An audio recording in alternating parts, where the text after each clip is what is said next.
I'm not surprised, motherfuckers. Surprise, surprise, motherfucker! The king is back! You wanna fight with boss? I wanna fight with real gangster. Det er tirsdag den 7. april 2020. Velkommen til endnu en episode af MMA uden filter. Mit navn er Ehsan Faizzad, jeg er journalist med kampsport som speciale. Som I kan se her igen, på grund af coronasituationen, så sidder jeg ikke med nogle gæster ved min side. Men prøv at høre her. MMA har haft en hæsblæsende uge. Khabib Nurmagomedov sidder fast i Rusland. Vi har haft en John Jones og hans tilståelsesaftale. Og så har vi selvfølgelig haft UFC 249 og hele det vanvid, den udvikling, der er sket derhen. Og det skal vi snakke om lige om lidt, men inden vi går i gang, husk, at hvis du lytter på YouTube, må du meget gerne like og subscribe. Hvis du lytter på Stitcher, Spotify eller iTunes, må du meget gerne stikke os en bedømmelse.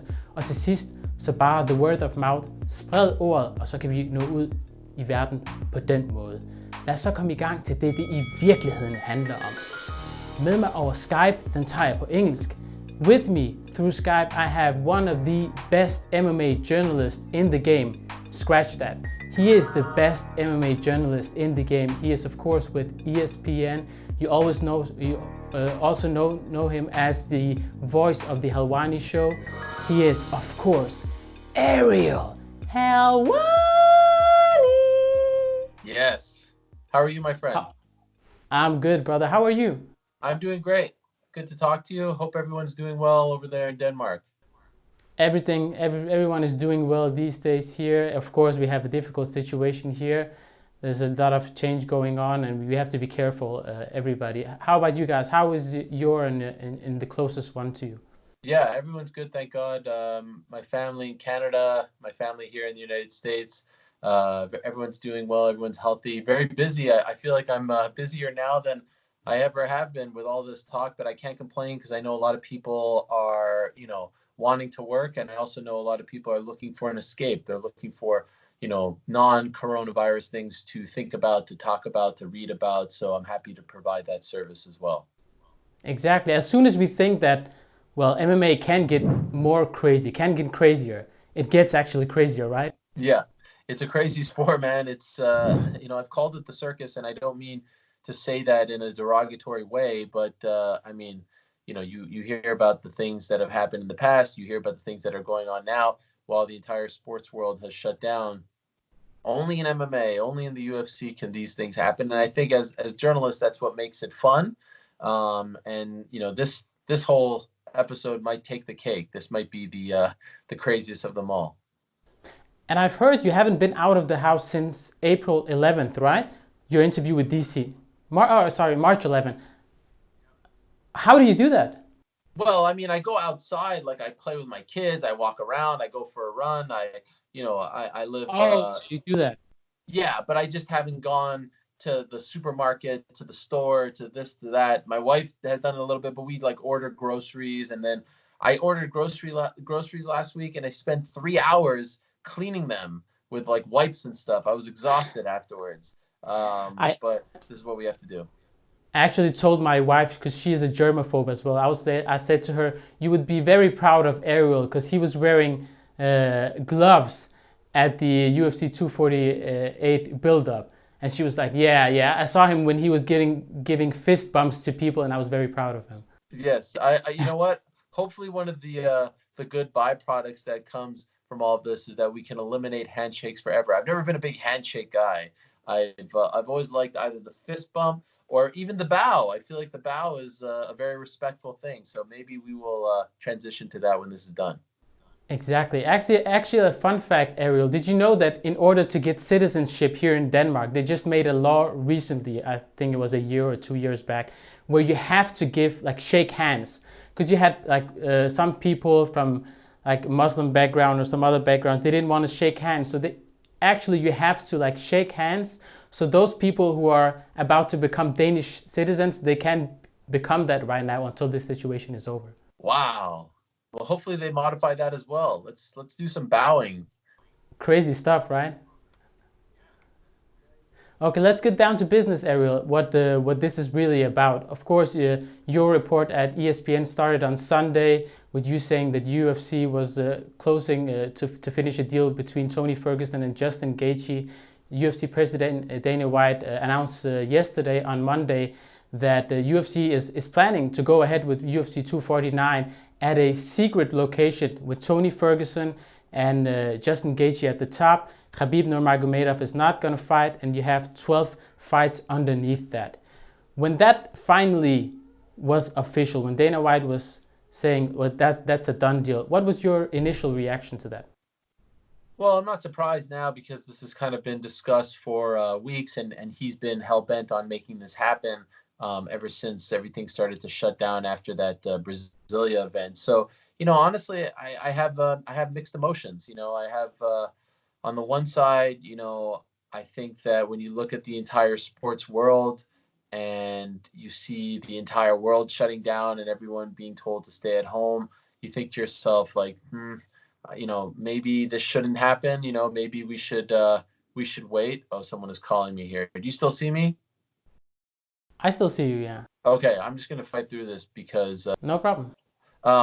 So you have that emotion, but then you also have the emotion of, I know a lot of the fighters want to keep going. I know a lot of the fighters want to, get paid. They don't get paid if they don't fight. So I feel for the fighters as well. And so I have mixed emotions right now. I don't know what the right answer is. This is all very confusing, and they feel like they're comfortable enough putting this on, so it will go on apparently. You have two sides of this event happening. You have on the one hand, especially the fighters, as you said, they want to fight, they want to make money, and some fans, they want to see like a sporting event because nothing is happening really right now. And then you have the safety concerns and whatnot. What have the UFC said, if anything, about how will they make sure that everything is safe and every people on that card and every official or employee is also healthy going in?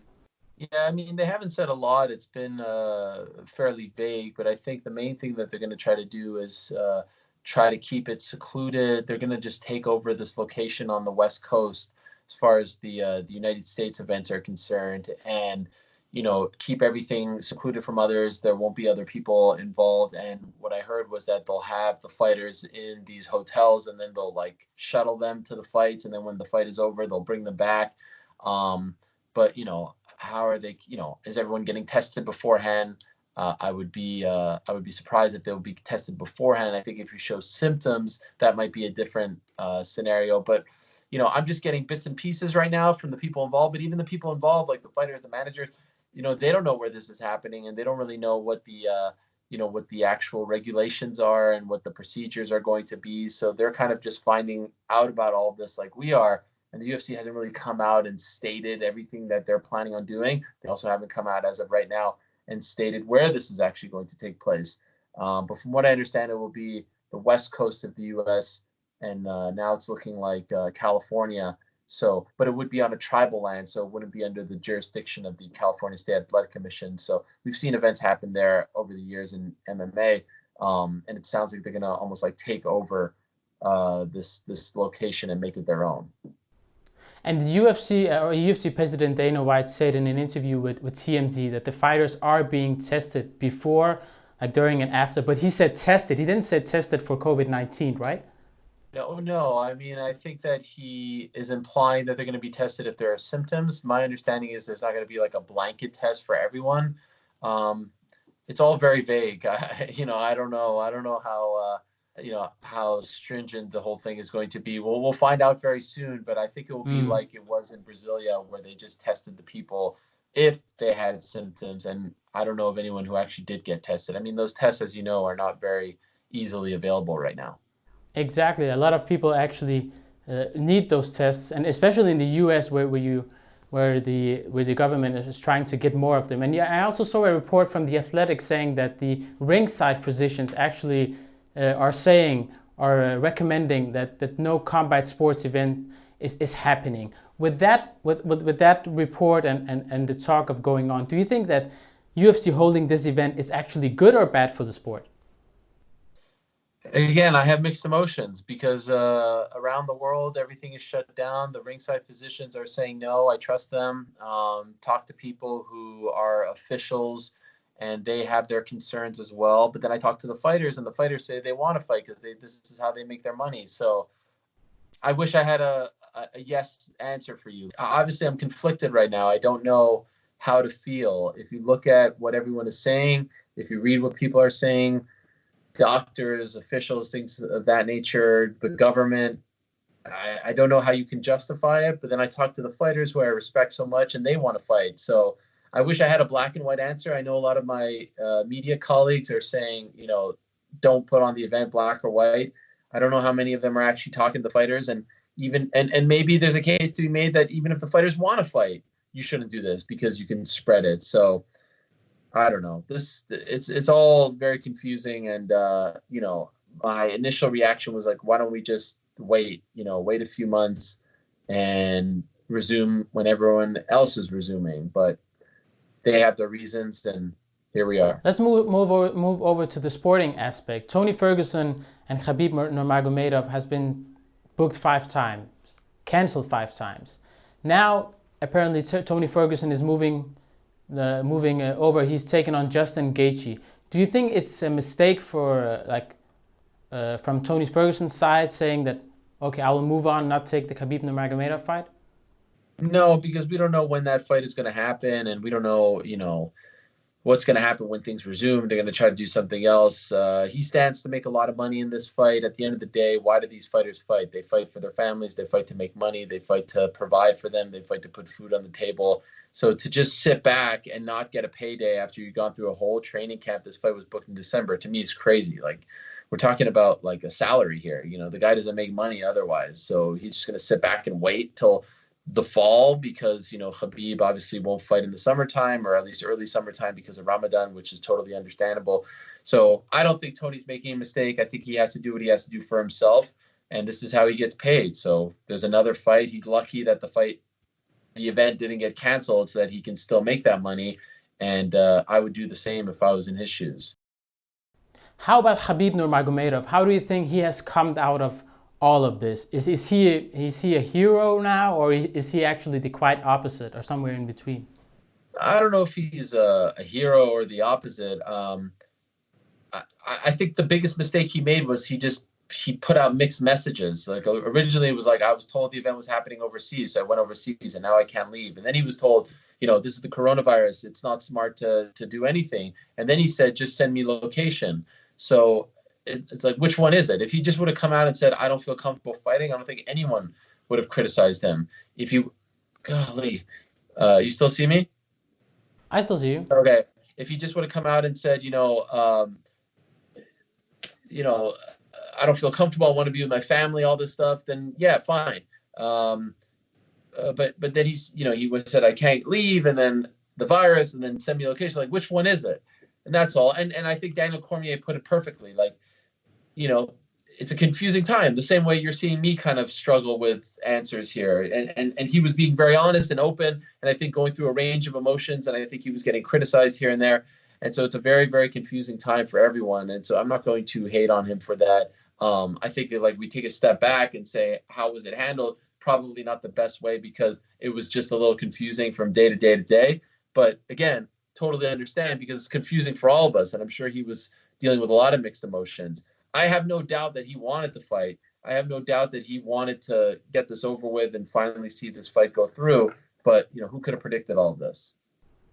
UFC President Dana White is saying, we're going to move on. We're going to put on events after April 18, again, April 25th, and so on. And they're actually talking about a private island somewhere, I don't know, somewhere in the nowhere.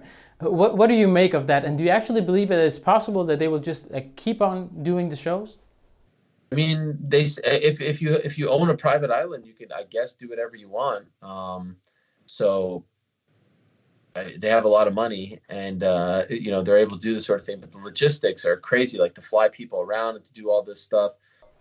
That's what I'm thinking about. How are they going to pick up people from Denmark and Germany and UK and? It's wild. But the one that I know for sure that they feel confident in doing is the location on the west coast of the United States. We'll see about the private island. That's the first I've heard of that, and I've not talked to anyone else who had been told anything about that. So that one seems a little more ambitious.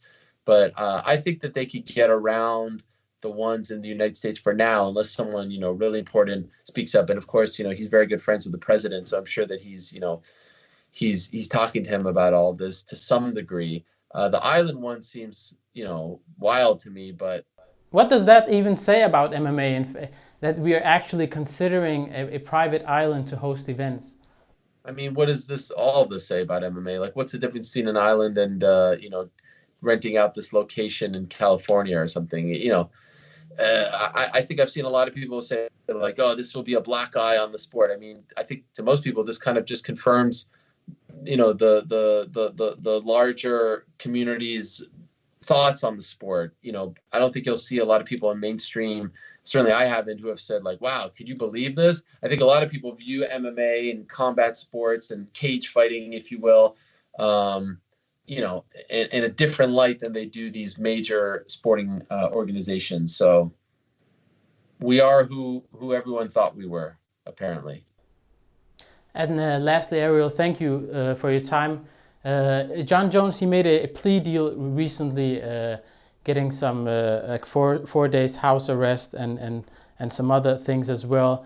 Not a very harsh like penalty or so to speak. Do you think that this will help Jon Jones getting through the issues that he's dealing with right now? It's hard for me to say. It's hard for me to put myself in his shoes. I mean, from the outside and from talking to people, I feel like he needs to make some drastic changes. I think he recognizes it, but whether or not he makes the drastic changes is a different thing. Like just, the plea deal, whatever, that's the punishment. But what is he going to do as a result of what happened? Is he going to change things? Is he going to move? Is he going to change teams, change management, something? Or is it just going to be like, whew, I got off, skin of my teeth, and, business as usual? That's up to him.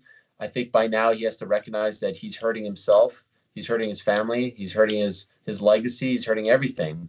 It could get really serious, a lot more serious than just your fighting career if you don't do something. So hopefully he figures this out. Hopefully it's not too late. Hopefully he doesn't ruin his career, ruin his life, because he's just an immensely talented person. And it would be a shame to see this happen. But like, how many more times can we go through this? He has to figure it out. He has to recognize that he has an issue with alcohol, that he has an issue with, going out at night and driving and things like that. Will this be the time? Only he knows the answer to that. But unless he changes something and does something drastic, I can't imagine him doing that. Ariel, at last, like fighters are putting their lives on the line. They're actually naked out there. So I will try to be a little bit naked in terms of saying that what my biggest fear is when I'm reporting stuff is actually running out of questions during an interview. And I listened to some of your interviews and advice over the years. You're saying that it's very important for you to listen and come with follow-up questions. So I didn't have any questions planned for this interview. But how do you yourself have that like kind of anxiety and fear of running out of questions and maybe have that awkwardness for like 4 or 5 seconds? And how do you deal with that? Yeah, no, it happens all the time. I go through like a mix of emotions in my mind. It's like a roller coaster when I'm doing an interview. But I feel like as long as you are prepared, as long as you're ready to go, as long as you're well researched, you should be okay. You can have that internal conversation. You can write maybe topics down, but I think you have to, listen. And in the same way, if you go to a party, you don't have a list of questions with you. You're just having a conversation. You're talking. You'll be ready to go with something else. So yeah, there's definitely times where I'm like, whoa, do I have anything to say? And then you're like, yes, I have something to say. I talk to myself all the time. But if you're, up to speed with what's going on, then you should be fine. And you did a great job, as always. Thank you very much, Ariel. And at last, that I'm very much following your work and taking on whatever advice you have. And I listen to your like shows with ESPN on Instagram. You're saying that you're wearing very nice stuff on the top and not so much on the bottom, okay? So I don't know if you can see that, but yeah, check this out, my man. Check this out. I like it. What's up? I like it very much. You look great. It's a new look. Thank you very much for the interview, Ariel. I enjoy your work. I'm sure everybody here in Denmark enjoys your work. And we're looking forward to UFC 249 hope that nothing really serious happens, that we can get through this situation healthy, everybody here in the world, and I wish you and your family all the best. Thank you so much. Thank you, my friend. All the best to you too.